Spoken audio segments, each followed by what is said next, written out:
What's up, Angel City? It's your girl Panda here, bringing you another episode of Angel City Chicks, where we're going to be breaking down the most recent game. But first, let me introduce my co-host and my pod partner in life, Nina. Just Nina. Just Nina. Nina What's going smiley on? face today. Nina smiley face. That's good. If mine would be Panda frowny face if I had a choice today. It should be more of a frowny face, but I feel like Yeah. ugh. Today's been a rough one for multiple reasons, and we'll get into that as well. But first, what's going on? Yeah, I mean, welcome once, like we said, this is episode 56 of Angel City Chicks, bringing to you the game against San Diego Wave. We're going to start you off with some news from around the NWSL before we get into today's matchup, and then we'll highlight some stats and standings for you, round it out the way we like to do. My goodness, yesterday was a doozy. Of course, we played San Diego at home yesterday, not in the Fugazi Cup, in regular league play. The And regular cup. unfortunately, that outcome made me drink all the rosé. Yeah, I know exactly. I mean, I'm still drinking a little bit of the rosé today after that. Yeah, it was unfortunate. Yeah, I don't want to give away too much. I want to talk about the game and talk about what we saw and what we know and everything. But I guess we could certainly get into some NWSL news first and kind of warm everybody up. Let's What start would with you? some fun stuff around the league. So we had another record set this weekend, whenever it was. That coming from our last foe, Reign. They actually make history together as they beat the Red Stars, and that came from Bethany Balser and Jess Fishlock being the first teammates with a brace. Wow, I mean that's exciting. I mean, good for them, I guess. I mean, I'm not going to waste my applause button on that, but it's always good to see records, of course. But you know what Yeah. I really liked? So they were talking, and Balser's talking in an interview, and what she said is that she wanted the league is stepping up their soccer celebrations, so they're fun now. In the past, she felt kind of like, oh, you scored a goal, you go back to playing, but now there's like game celebrations are becoming such an accepted part of the sport.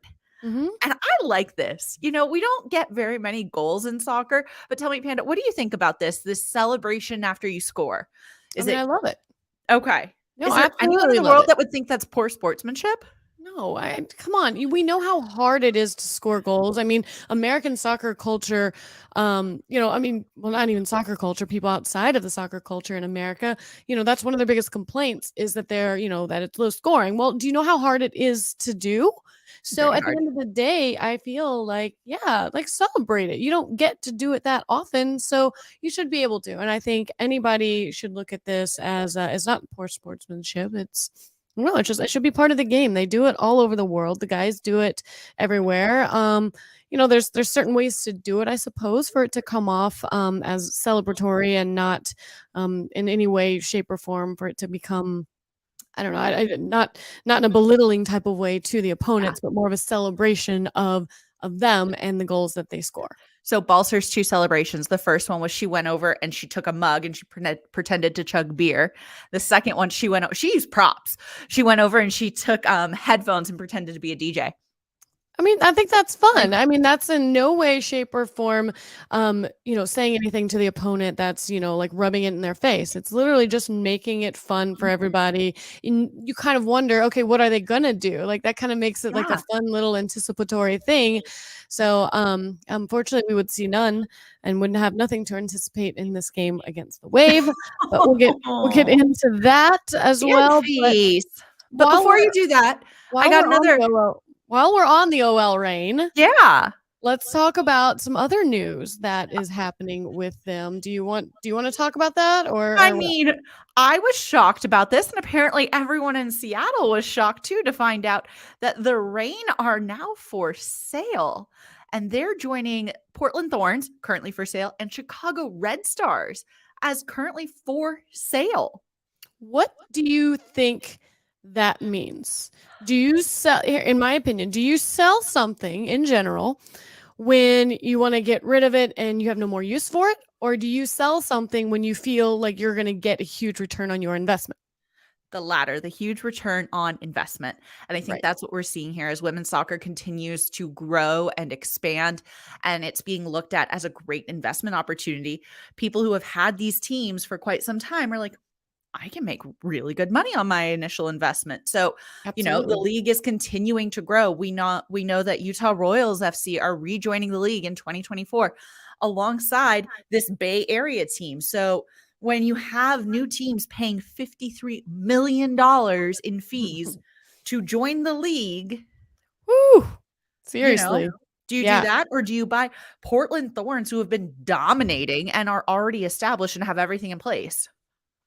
I mean, Like, yeah, that right, exactly. No, I totally agree. It's something we've talked about for the last, 2 years about, women's sports is something to invest in, and that's where the growth potential is. And you're seeing that now with these teams wanting to sell, not to get away from it, but to literally capitalize on their investment, because they do see value in women's sports. So that's pretty exciting to see. I'm pretty excited for this league and the growth that I feel like it is having. And yeah, I don't look at this as a bad thing. So if anybody sees this news out there, I certainly wouldn't look at it and go, "Oh no, is it in trouble? Does this mean something bad?" No, it just well, means it's like, a oh, lot for sale. That's a mhm, third of our league for sale. absolutely. So, all right, well, I think it would be great to just go ahead and get into this game and kind of rip this little band-aid off. Not make this episode too long, just kind of Mm. short and sweet. Give everybody out there a little you know, a little recap and some thoughts on it, and then move on with our Monday. Oh, Drink your man. wine, Panda. Drink your wine. Mhm. All right. So, to do what we did before, we're going to just talk a little bit about these starting lineups. So, starting with San Diego Wave. So, Sheridan always in goal for San Diego Wave. So, she starts in there. Another name you should know is Gurma. She was 2022, a rookie of the year. Freaking amazing. Yeah, There in the defense. And then up top, of course, the captain, Alex Morgan, was there. Mhm. we'll talk about that in a minute. But what's gonna end up coming into play is a little bit of that substitution action down there at the bottom again, so keep your eye on those subs. And then you wanna talk about the Angel City lineup? Sure, I can do that. Let's see. Let's flip this over here.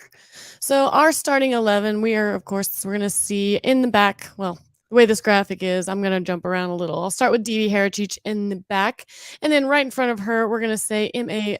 Magnola, Allie Riley, Paige Nielsen, and Sarah Gordon. In the midfield, we have got Danny Weatherholt, Savannah McCaskill, and yay.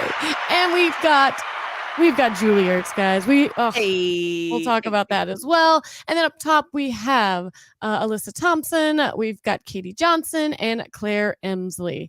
And did you notice real quick? I'm gonna go back to that slide. Did you see what they call their subs Game in San changers. Diego? Yeah. San Diego calls them game changers, And and they were well, that certainly would not prove to be a lie. Let's just say that. foreshadowing. Foreshadowing. They called them game changers, but and ours, of course, our subs. I mean, anybody, nobody that we aren't expecting. Of course, we've got Camberos, Endo, Hammond, Eisenhower, Lebion, Nabet, Pluck, Reed, and Spencer. So I feel like this is gonna end up being our, core starting 11. Like, this is not just a starting 11, this is an all caps starting 11. So, to see the result that we got with these players on the pitch hurts. yeah, because I feel like it's a good team. Again, luck would not be on our side for this game. We'll talk about at least one of those goals. But a lot of it has to do with our unfortunate inability to really find the back of the net, which was not dissimilar to last season, unfortunately. That was a main problem. Our defense kind of held us down, and unfortunately, our defense has kind of, caused some problems this year. At least our defenders back there, they've had some Yeah. unfortunate things happen that have led to some goals, and some to no fault of their own. It's just, wrong place, wrong time, and we'll get into that. But Yeah.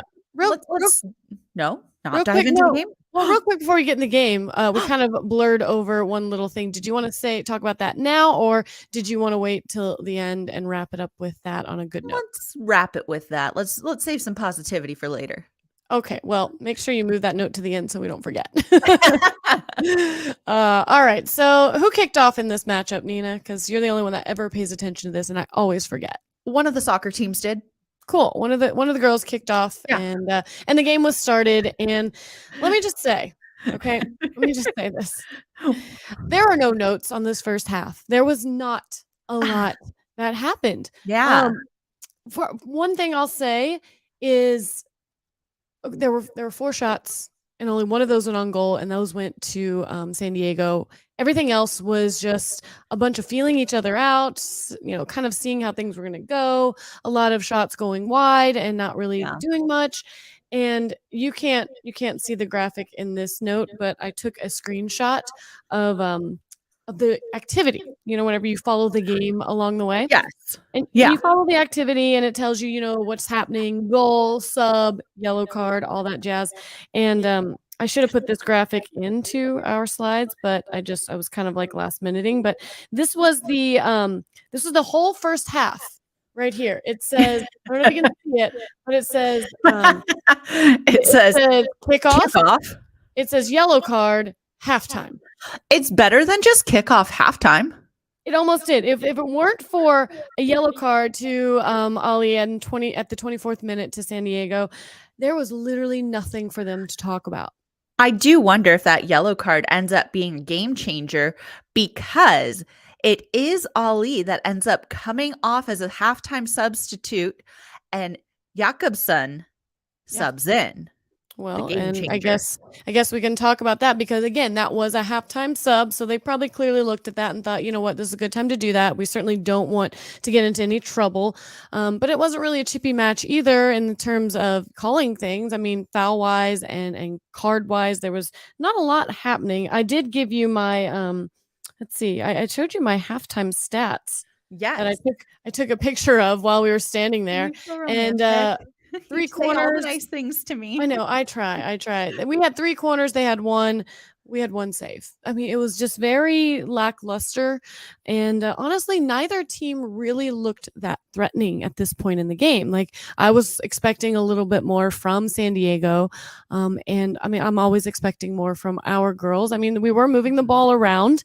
I mean, you definitely could feel Ert's presence and McCaskill working very hard in the midfield, but there's clearly something going on in that attacking third that's just kind of missing the mark. Yeah, a little bit. And then, of course, in the second half, we learned about a few issues in the defensive third. So let's get into that second half. Yeah, that's right. We are skipping straight to the 62nd minute. Nothing to talk about. I mean, the 62nd minute, we got subs Doniak for Shaw and Turnbow for Hill. So again, another game changer. We've got Jakobsen and Doniak. Those are 2 key players for this. So. And then there it is, the 70th minute, the big stuff starts happening, and Jakobsen with a great run of play for her, great shot, but it's not without controversy. Let's talk, or do you want to show the video first? Okay, first we're going to show you guys the video, so hopefully you're on YouTube and you can see the replay of this goal, and then we're going to talk about something that was tweeted and deleted about. So hold on just a second. Let's go. Thing now, he tweeted and deleted. Great understanding for Westfall, just to drive. Pulls Vignola inside, and then Jakobsen with the presence of mind to cut back across the momentum of Vignola, and then just gets her head up, fires that one past Heritage. Okay. Just beautiful. So it was a great run by her, a great shot and everything. But, the controversy comes from none other than Alex Morgan. I don't know if you saw that in that play, and we'll play it one more time, but watch her. She makes quite a run from like one side of the pitch all the way straight over to Paige Nielsen, and definitely makes contact to make sure that she is no longer part of the defensive play and efforts. And there was a tweet about it today that got deleted that showed this video, but we all saw it. We all felt it. People commented about it. So it's out there. But I guess here, let's watch it one more time. And I don't know, can you see my cursor whenever I put it on the screen? I'm wondering. I don't think you can. Okay. If not, just follow Alex Morgan. You know where she is and what she looks like. Great understanding for Westfall, just to drive, pulls Vignola inside, and then Jakobsen with the presence of mind to cut back across the momentum of Vignola, and then just gets her head up. All right, so clearly you saw it there. We saw what was happening, and I don't know. Give me your thoughts, Nina. Let's talk about this. Definitely a foul. Definitely took her out of the play. I guess my problem is in this play, I'm watching Vignola more, and I feel like Vignola just got beat. Sure. She did. She got beat. My question is, without Nielsen going down and honestly immediately getting back up. I mean, she didn't lay there and try to even lobby for a foul or anything, but even would she have been able to be there whenever she pulled back up, though? Because if you look at that, Vignola ran past and she pulled back and took the shot. If Paige Nielsen would have been there as another person in front of her, would she have felt she had a clear shot? I don't know. There's 3 defenders right there that she's getting this ball past, including Didi. Like, I don't know if there's anything more we could have done. What, you're going to put 4 defenders there? No, you're probably going to go mark somebody else and cut off the pass. Sure. But I guess my problem with all this is you are going in one game, you are going to go and rewatch a foul that was not a foul on Danny Weatherholt and call back a play on a goal on June Endo when that was not a foul, in my opinion. Yet you're not going to take a moment to look at this even. You're not even going to, nothing. And even Didi was like, your hands up, like, oh my God, like that was a foul. You didn't even look at it. You didn't even have and this was going to be a frustrating narrative for the game because there were definitely some other blown calls. I know there was I'm still angry for Endo. There was definitely some calls that, the possible handball that we all saw that no one ever went back and reviewed. It was just very frustrating. And again, I just go back to that first game and that goal for Endo. Why do we look at that? And why aren't we looking at this? They should have looked at this. You're right. You're 100% right. And in your opinion, do you think, was there a possibility that the goal would have been called back for a foul? Oh, it absolutely would have. If they had looked at it, it would have been called back. Exactly. So angry. And then again, frustrations arise. And you have to think, this team just feels like they're always playing against the refs in these situations, not getting any calls. Definitely some blown ones. I mean, I love going to Facebook and reading in the fan group chat just to see what everybody's thoughts are. Tell me more. You really? It also gives me some insight, some talking points as well. Because if I see things like people are constantly bringing up, then I know, let's talk about it on the pod. That'll be kind of a fun, little banter. But, that was definitely one of them. There were some other things that we could talk about in a bit. But, yeah, that was definitely one of them that people were very upset about some of the calls. And just, again, definitely an opportunity there. Definitely an opportunity to look at a handball earlier that could have been, important as well. But either way, we can't do anything about it now. We have to move on. And that's exactly what we are going to do. And we're going to move right into a sub in the 72nd minute. So literally 2 minutes after that, Ertz is going to come off for Hammond. And then Emsley is going to come off. And we're going to see June Endo. And then in the 75th minute, Vignola,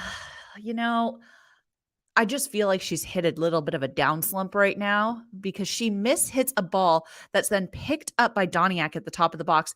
And she tries it and it takes an unfortunate, awful bounce off of Sarah Gordon for a goal. There is nothing Didi could have done about this. Honestly, there was nothing Sarah could have done about this except maybe be invisible. I don't know. Right, exactly. And you have to wonder where that ball was heading prior to the deflection, if it was going to be close, what was going to happen. But anytime a ball deflects off a defender, it just throws off your goalkeeper 100%. And any momentum they had going one way is completely redirected. And yeah, we're going to show you this goal as well. And obviously, share your thoughts on what you think about this as well. Good defending from Doniak to be able to try to win that ball initially. And then the second attempt does, and understanding of her and Alex Morgan. Doniak just goes herself and takes the unfortunate bounce and deflection off of Sarah Gordon. Yeah. It just breaks my heart. It does. Again, there's nothing you can do about that. And you just feel for her in that minute. But yeah, just a sloppy little giveaway right there, with no real intent on what was going on with that ball, which led to the interception. And then again, she fired it out there and just, again, got lucky on that one. Super unfortunate, but we need Vignola to step up. We need more from her. It You know, just sucks. what sucks is it just feel like, she may not make more errors than anyone else. I just feel like hers seem to be Bigger, more errors that impactful. lead to bigger circumstances and consequences. Yeah. No, Like very a accurate. foul in the box that led to a PK, or like getting beat and it leading to a goal, or mishitting a ball that those Mhm. things are under the microscope, where it could happen to anybody at any run of play where they just hit the ball wrong, and it just, the circumstances lead to that. And it just feels like that's kind of what's happened with her is, anytime she has an error, it just seems to really have been capitalized on, unfortunately, for the opposing team. Yeah, no bueno, no bueno, no bueno. No. This game doesn't get any better for us, but we do see 3 more subs after this. Spencer for Riley, Nabet for Weatherholt, and Cambros for Thompson. And we tried. We tried to turn it on at the end. Like, we tried to push. We got 6 We minutes did. of stoppage. We certainly did. I mean, Ugh. you look. We'll go over the stats here in a minute. I mean, we were definitely taking chances in the second half, but it doesn't matter. I mean, we can blame the refs all we want. We can talk about the missed calls and everything, but none of those calls are really going to change the fact that we're just not finishing our chances. Yeah, I mean, let's pull up those game-ending stats because this is kind of all she wrote. Final match stats, we had 16 shots, but only 2 of those were on goal. And quite honestly, like, yeah, if it's a shot, yeah, fine. But if it's not even on target, if there's no need for the keeper to make a save or anything, there's not really much we can do. But Wave weren't that much better. They had 7 shots with 3 on target. And like we said, one of them, maybe their goal should have been called back for a foul. And one of them was super unlucky. It's not like anything they did was super impressive or just outplayed us. No, To be honest, I don't feel like we were outplayed. I felt like we had some good moments. I think Ertz in the midfield, was amazing to see. We'll talk about McCaskill here in just a minute, and her and her contribution to this team and what it's like. But yeah, I mean, 2 shots on target for a whole game. We got to do better than that. Although, and this is considering 10 corner kicks. Like, that's the part that gets me. That is such a high number. Wave only had 2 corner kicks. So we're clearly missing opportunities. We need to finish. Yeah. And I think, their opportunities are there for us to capitalize on. So we're definitely, we're doing something right. We're moving the ball around into areas. We just got to figure out how to turn those chances into goals, because ultimately that's what's going to win these matches. Yeah, and speaking of people who are making an impact on the game, let's talk about McCaskill, because everyone wants to think like Ertz is the person to watch in the midfield. McCaskill's out there doing some things. McCaskill is out there. It is super cool to see her and to see that she is actually, Opta has declared McCaskill as, let's put this up right now, the most successful third entry passes for Angel City. She had 32 successful passes into the final third. I mean, she's the number 1 in the NWSL. This is incredible. And, I don't know if you can read that or if what your soccer IQ is, but I obviously looked at this, and, a final third entry pass is a pass where the ball moves from outside the final third into the final third, which is where you want those chances to happen and to be created. Meaning she is doing everything she possibly can to get the ball to those that need to score and need to finish. I mean, look at that. She's 32 successful, 14 unsuccessful. She's got 70% accuracy on getting that ball into that final third. I mean, that's amazing. We got to pay But it's attention also to frustrating. her. But it's also frustrating, to be honest. Because we've got people doing their job. We need other people to also do their job. And I don't know. I don't know what the answer is at this point for making sure that happens, but I'm hoping that they are talking about this and figuring it out, because again, I think we have a good team. I think we have some great pieces. There's a lot of talk out there from people that really like Camberos when she came on, and seeing her and how many times she drove to the net towards the end of the game when she came in. So, I don't know. Do we need to give her some more time out there and see if she can do stuff? I mean, it's really hard to get momentum going when you're only in the game for like 10 minutes. Yeah. So I don't know. I don't know what the answer is, but something definitely needs to happen, definitely needs to change. I can tell you what the consensus is out there. I mean, where everybody's frustration, social medias lie, and it's not with any of the players. So, ooh, yeah, that's accurate. But you know what didn't change? Our position in the standings. Accurate. Our standings, we are still in that unlucky number 7 spot, which we have been in for, I don't know, a year and a half now, I feel. Like we're just living in the 7th spot. Like, we love to just look up at playoffs. We're like, we don't want to be there, but we like to watch them from down here. Right on the outside. It's like they're standing outside of a house party that's going on. Like, no. Canada? Canada is a loft apartment above a really great house party, is what Robin Williams used to say. And I feel like we are like the basement underneath a really good house party. No, I'm just saying, because we're certainly not above any of this. We're like, maybe we're standing outside the window. We're looking in at it. We're like, hey, that looks really cool, guys, but we're not ready yet. No, we have like some social anxiety or something going on. We don't want to be a part of the party yet, but I need us to be part of the party. Yeah, unfortunately, we have a 1-1-2 record with only 4 points on the season. We're going to have some trouble, though, too, in our upcoming game, because our next opponent is currently for sale and sitting top of the table. The top 2 on the table are for sale, actually. Portland Thorns and OL Reign. But yes, do you want to talk about our next matchup? Yeah, our next match, we're going to be going away to Portland Thorns. And we've said before, they have a lot of goals for. They have 11 goals for. So our defense is going to need to be on point for this match. Also, we know that stadium's got the carpet. So bracing ourselves for that. Well, it'll be interesting to see which players make that trip. Turf alert.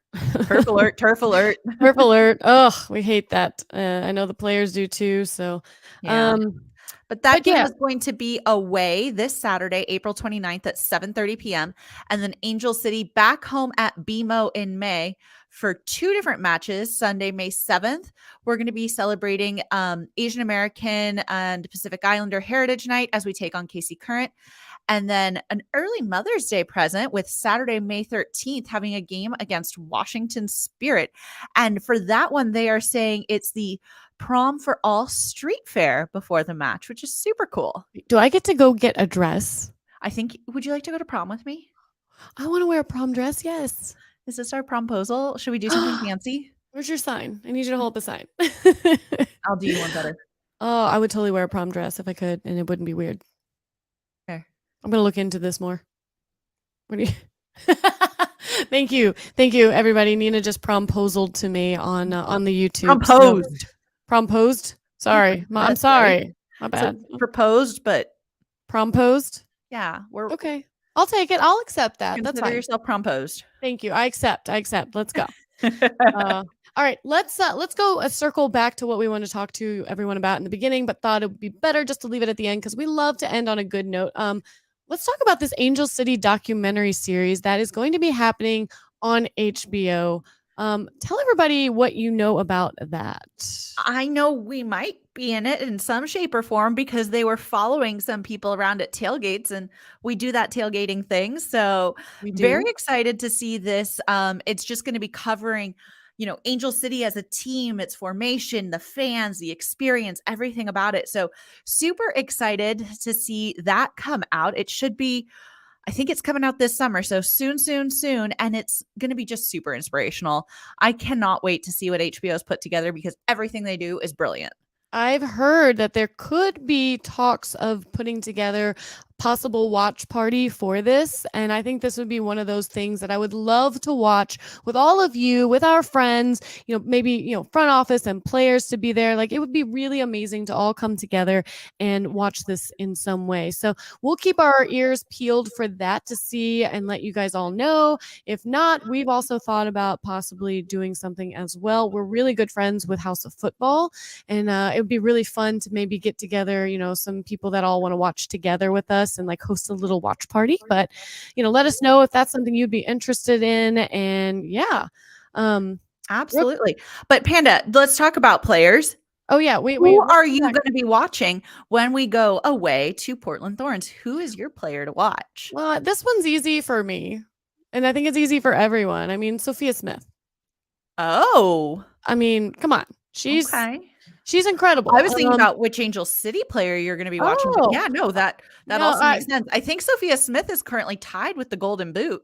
She has to be. And, another, speaking of OptaJack, which is the Twitter page that puts out all these amazing metrics for soccer. I mean, all across different leagues and everything. So check them out on Twitter. Give them a follow because they have some amazing, I don't even know how they get these stats. Like, it's incredible. I'm sure you would probably love this site, but. I wanted to work for Opta, but they only had internships in New York and I don't like snow.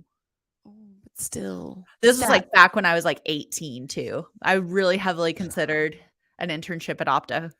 Well, let me just tell you one of the stats they have on Sophia Smith. She has carried the ball forward 798 yards this season, and that's nearly twice as far as any other NWSL player. Adriana is at 439 yards. It's insane how much she carries the ball and what she's able to do with it. I mean, talking about finishing chances, that's someone who knows how to do that. Definitely my player to watch for this Portland match. I was going to say, so our keys to the game are don't let Sophia Smith dribble and don't let Sophia Smith shoot.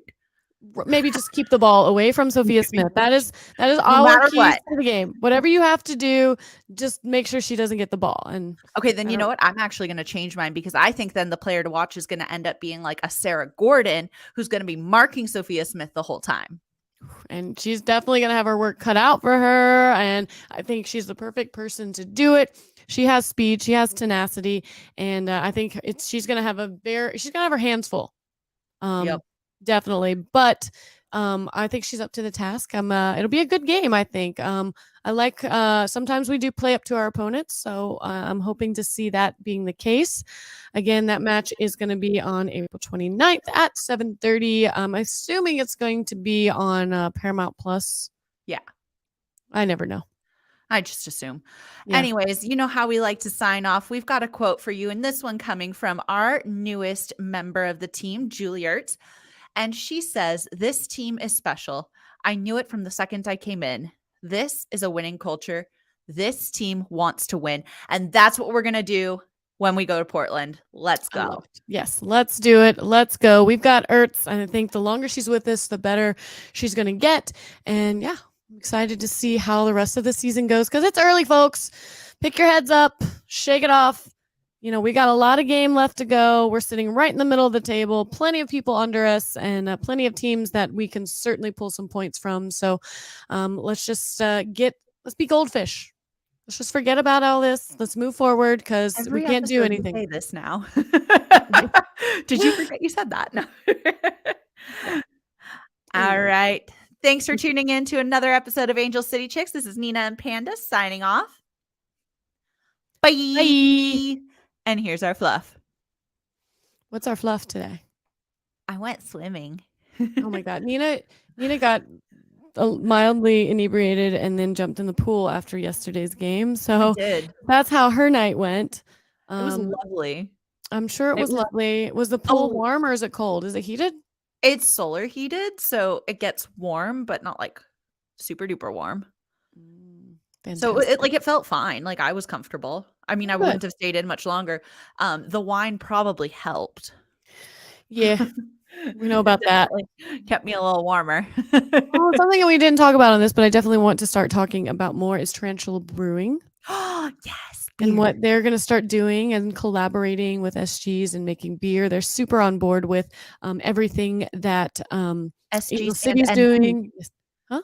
SGs and NP. What? Nina And P? I was like, what? and P.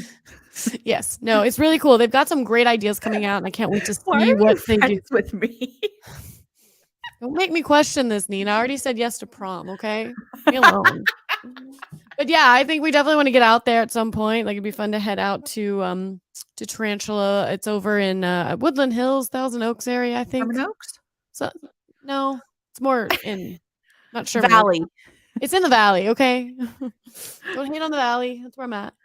But yeah, I would love to hit that up. And yeah, hey, we both asked questions in this last press conference. I hope you're proud of me. Oh my God. My question was great. I'm sorry. Everybody, Nina asked the best question ever to San Diego's head coach.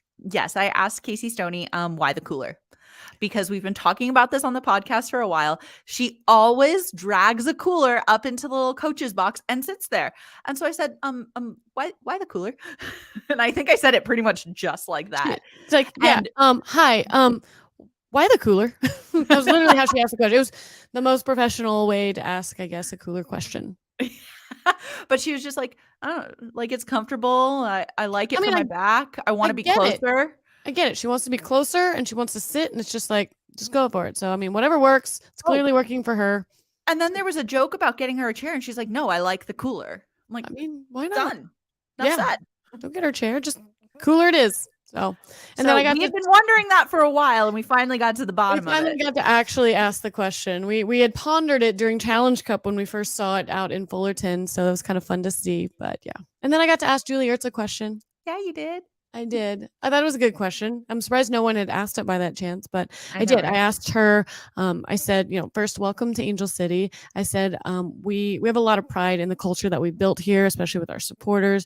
Tell me what it felt like to step out on the pitch and play in front of them for the first time. And how has that landscape for that changed since you first entered the league and to now? A beautiful question, and her response was brilliant. She definitely gives credit to the fans. She knows that this is a winning culture and that the fans here are super supportive. So she said she was super excited to come to the team, actually, and that she had been in constant communication with Angel City since she had given birth. So I don't think it was ever really a question in her mind as to where she would go. Yeah. I mean, I think a lot of people wondered what was going on, and I don't know if it was just, I don't know. Maybe she just really want to focus on what was going on in her life and not the what ifs and the potentials, because things can change. But either way, we're glad she's here. She was amazing. I was trying to see if I could see like her actual her full answer to that question, which I thought was really good. But she said something to the effect that it was incredible. What'd she say? Hold on, real quick. She goes, I'm playing in front of tonight's crowd, which was my question. She says the first word is absolutely unbelievable. It was a dream, our hope of where the NWSL could be, to be a part of a team that has really built that. And the number of people when I walked by said, welcome home, is a really fun embrace to have. To create this type of culture that is fans and players have a fun interaction of just pure joy for the game. I couldn't have enjoyed the atmosphere anymore back here. So I think she's happy here. I think so too. Also, just before we go, put your glasses on. Panda was trying to copy me today. This is what I'm sticking with. What are you talking about? We're both wearing black shirts. And are yours pink frames? Yeah, they're pink. Yeah. But I can't wear them because my ring light makes it, gives me laser beam eyes. Well, I can't not wear mine because otherwise I wouldn't be able to see anything. You're blind. Actually, it's not even the ring light more so than it is, I think, the computer screen. Yeah. I can do this. Ooh, there you go. I can talk to you like this. So, but yeah, no, these aren't even glasses to see. I have very good eyesight. Shut up. No one cares. they're just blue light ones, because when I'm working for a long time on there, it focuses your eyes on your actual screen. It keeps them from getting as tired, and it's nice. So yeah. Anyways, I just can't see. You just can't see. Anyways, let's go. Let's wrap it up. Let's get out of here. The nice, easy episode. Rip the Band-Aid off. Yeah, it sucks. Losing sucks. But you also, what else sucks? Dwelling on the past. Goldfish. I guess we'll go. I wasn't ready for the outro video. Oh. Sorry. It was perfect though. I know, right? End it now. Don't make that magic again. Ugh, I'm gonna go eat pizza.